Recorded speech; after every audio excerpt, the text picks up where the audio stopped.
ఈరోజు సొరకాయతో దోశలు చేస్తున్నానండి. ఇది చాలా హెల్దీ రెసిపీ. ఇలా రెగ్యులర్గా చేసే దోశ కాకుండా డిఫరెంట్గా చేశారంటే హెల్దీ కూడా.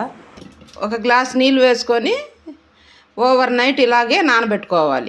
బియ్యం చూడండి, నైట్ అంతా బాగా నానిపోయింది.